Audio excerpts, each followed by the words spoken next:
Okay, so let's start off first, and let's just rehearse the 3 basic trig graphs, and we'll do it from 0 to 360, shall we? Okay, so let's just take your sine graph first. And you're going to be drawing a lot of, why do you turn to the answers first? Seriously. You're going to be drawing a lot of sets of axes and rough sketches, so you might want to have a rule there. Okay. Now, sine x, we're doing these all from 0 to 360, okay?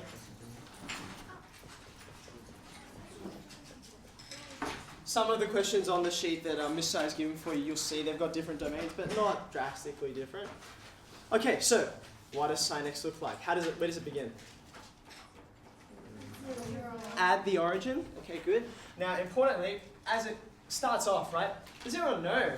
You're not expected to know, but you ought to have a feel for the shape. What's the gradient like at that point? It's exactly 45 degrees, so it's a gradient of 1.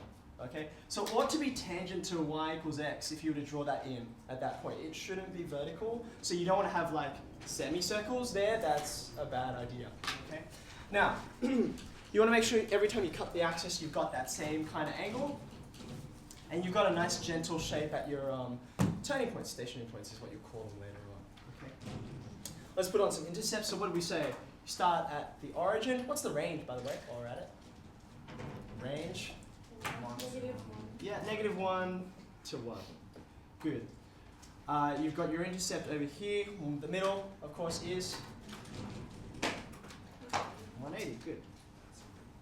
Okay, no problems. Let's move on to cosine.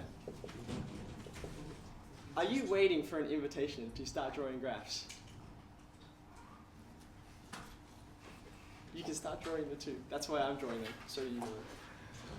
What's the difference? Does anyone know what's the co stand for in cosine? It stands for complement, right? As in, it's off by 90 degrees, okay? So we're going to take this shape, just move it back 90 degrees, you get the same thing, okay? So again, from 0 to 360.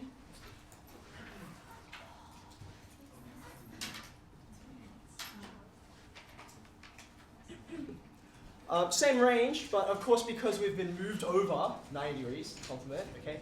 All of your intercepts move over as well. So since they've moved 90 degrees, what do you expect them to be now? Not a rhetorical question. Come on, you guys are 10U. I was 10U. 10U should be smarter than this. What are the intercepts? 90 and 270. Thank you.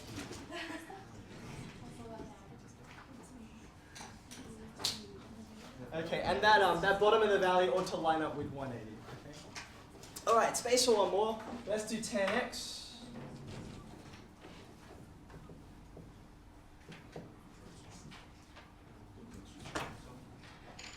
Okay, now, because tan x is just defined as sine of cos, right? And cos is equal to 0 at these points. You'd expect sine on cos to be undefined wherever cos is 0. So that's the reason why you have those asymptotes, right? At the same points that you have the intercepts, so whack one in at 90, 180, 270.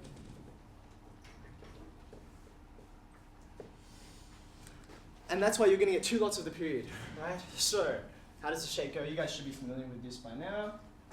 Just like sine, by the way, it ought to be tangent to y equals x at that point. So again, it's another 45-degree angle.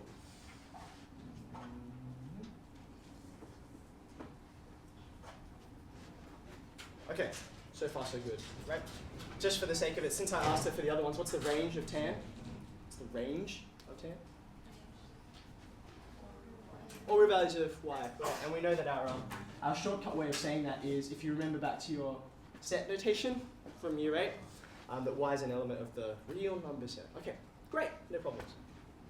Now, what are all the ways that we can muck around with a trig graph and change its position, change its characteristics, okay? Let's just think about sine. So I'm going to get rid of cos and tan for now.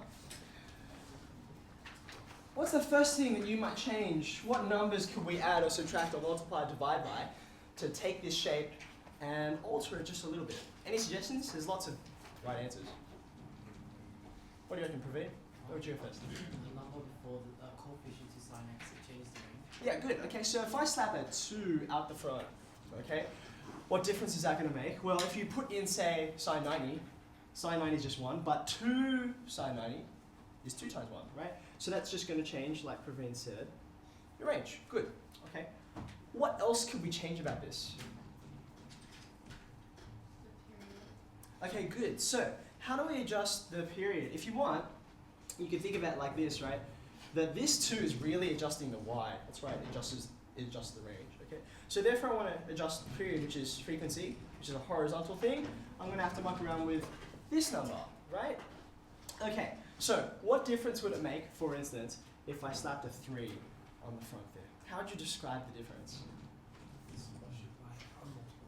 Yeah, so I'm going to get more lots of the same graph within the same domain.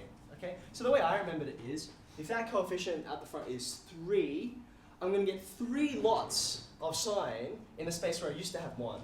Okay? Or if it was 2x, I'd have 2 lots. If it was x on 2, I'm going to get half a lot, right? So I'd only go this way, right?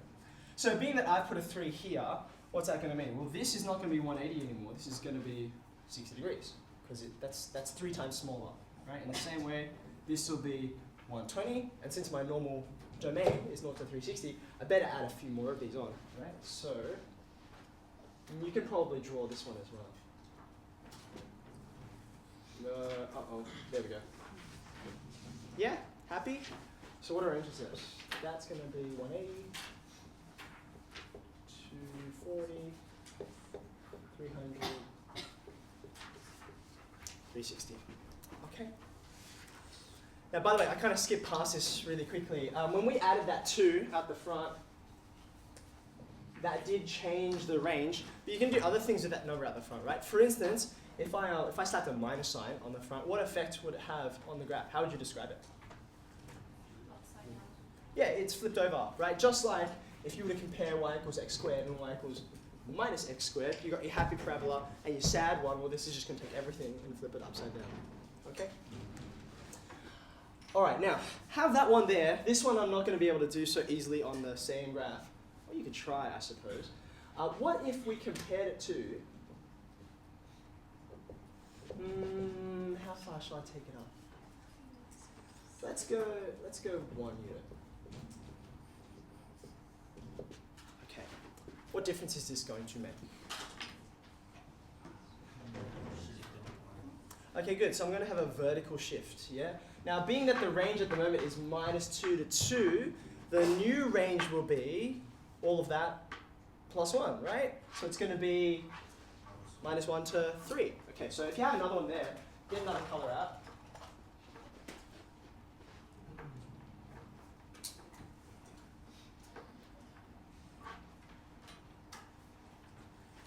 It might help you just to make sure everything's accurate, to note down the critical points, things like, say, the roots here before, and move them up a unit as well, so that what you get, you know, it's not just going to go wild, it's going to actually be quite close to your original shape. Okay? So, there.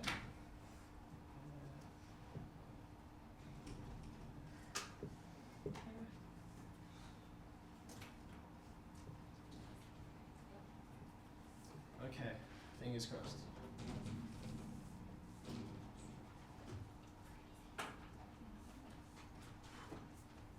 I sort of got there. Yeah, forgive me. Do a better job when you've got it on paper. It's surprisingly hard to do it when it's big. Okay, but you get the idea. Now, you will notice that I've moved everything up, okay? And my intercepts have changed, right? That's a bit of a pain, isn't it? Now, we just made this up on the spot, okay? So these numbers might be really awful, but how would we work out what those numbers are? How would you go about doing it?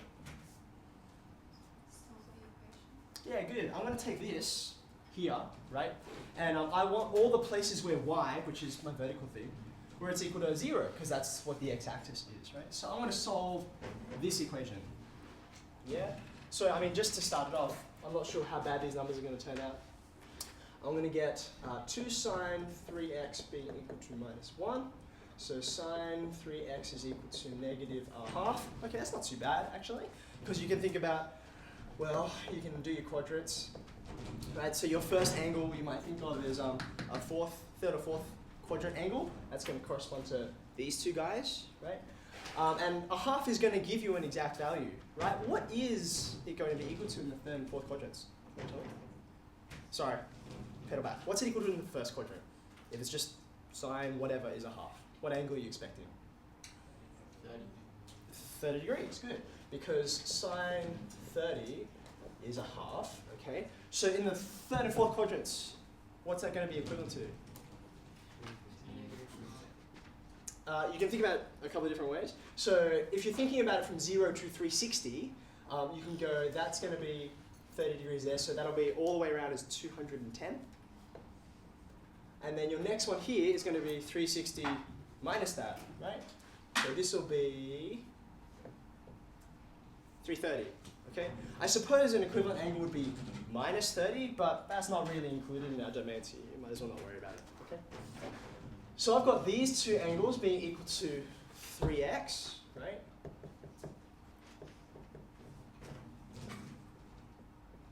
Okay, so you divide through by 3, and you get that. Now, does that match up? Does that look like it's about right? I think it looks okay, yeah. 70, 110, yeah, it's not that bad, okay? Now you'll notice, because of this 3, we've got so many repeats of this graph, right? I'm going to expect another 1, 2, 3, 4 intercepts, okay? Now you could rehearse this whole process again and work out what the other 4 are, but there's an easier way, isn't there? How would you go about doing it?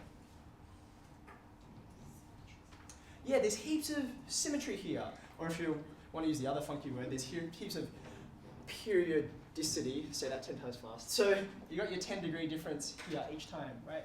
So I'm guessing that's going to give me 190, 230, 310, and 350. That wasn't so bad. Okay. And intercepts are really crucial, by the way. So when you get given a graph like this and it gets changed around, you'll be expected to find those. And hopefully you'll get lucky and the numbers will be just as nice. Okay. All right, now I think there's one more way that we could change this graph. Any takers? Good. Okay, so we've done 3 changes so far. We changed. Sorry, come back over here. We changed this coefficient, right? So that stretched. We changed this coefficient, so that compressed. We changed this constant, right, which is really changing the y. Can you see that? It's actually y minus 1. Okay, that's what's modifying, right? And that made it go up and down. So if we change this guy in here, we're going to change, so we go left or right. Now this is a really important one. It's got a special name. Does anyone know what it's called? For trig graphs only, you go horizontally, as opposed to this. That's just a horizontal shift, okay? But because what you've got for a trig graph is it's repeating, we call it a phase shift, right? So PhD students are like, oh no, phase modulation. Anyway, in jokes. So how would I change this? For instance, if I now watch out, by the way. Sorry, I'll put this bracket back. 3x. Suppose I put a let's put a 60 degree in there. Okay. Now watch out. Be really careful. Okay. How far? Maybe I should ask this first. What direction have I gone in? Have I gone left or right? Who hands up for left? Hands up for right? Okay, keep your hand up if you're confident. Like you could get up the front and explain why. No. The hands go down. Okay. Now, by the way, as a minor note, okay, that's everything. If what you're looking for to know whether something's right or not is because the teacher said so. Okay, that means you probably don't understand it well. Here's where I would go to know that you're right. By the way, it is to the right. Okay. Think about an example that you know about really well, like this guy versus this guy. You know what that looks like on the back of your hand, right? Where's x squared? It's just there at the origin. And where's the intercept for that? It's at 3, right? Which is to the right. Okay? So that's how I remember. And you could always think it's backwards, but anyway. Okay. So good. We're going to the right. Now here's the harder question. How far am I going? Okay. Now it does look like 60 degrees, doesn't it? Okay. But the fact that I'm working up, a climax here, you should be suspicious. Okay. The answer is not 60 degrees, it's actually 20. Now why is it 20? Okay. It's because I'm not actually changing the x by 60, I'm changing 3x by 60, right? So a better way to write this would be 3 outside of x minus 20. Okay, now that's changing the x. Can you see that? Okay, so watch out for that. Now to be honest, this is getting pretty tough. Like I don't expect that any of you will really see a complicated phase shift like this in this exam. Not that I would trust what I'm saying because I'm not a utility teacher at the moment. But anyway, watch out for that. Next year they'll come up and even year 11s and 12s get thrown by that. Okay. So what would happen? 20 degrees to the right. Have I got another colour? Yes, success. It's Christmas time. Okay, where are we going to go? So everything's going to go that way, right? So there's 90 degrees. So this is going to go to 130 or something like that. So I'm going to get this kind of shape. Man, this is going to go bad, I can tell. Okay, this is a disaster. I've done it wrong. That should be, oh no, that's okay. That's okay. Yeah, that's all right. Yeah, you get the idea. Okay, that's a bit, yeah, anyways, it should be something like that. Okay. Important thing is, where have I gone? I've gone that way, and I've gone by that amount. Okay, yours should be better than that. Okay. All right, so again, let's just rehearse that, right? 4 kinds of change from our original. And you might want to get this down, okay, if you haven't got it in some nice structured way. If you take your original graph, you slap a coefficient out the front. I'm actually going to put that over here, okay? Because it shows you that I'm modifying the y. That's the important thing. So that's why it's a compression or stretching thing, right? So this is vertical stretch or squash, if you like. Okay, so that changes your range, yes? What else can we do? Let's stay on the y, actually, right? If we go y plus or minus some kind of constant, right? That's a vertical shift. What were the other 2 kinds of changes? Just the same, but with the x's instead, right? So if I go y equals sine, let's chuck a b there, shall we? That's a horizontal stretch or squash, depending on whether you're dividing or multiplying. Okay, now because it's horizontal, we have a special name for that, so that's period or frequency, right? So this is changing the frequency. And the last one that we did was, if you throw something in here, some kind of angle, for instance, like 20 degrees, okay, or it could be plus or minus, doesn't matter, it'll just change whether you go left or right. So if I call that, say, theta, that's a horizontal shift, also called a phase shift.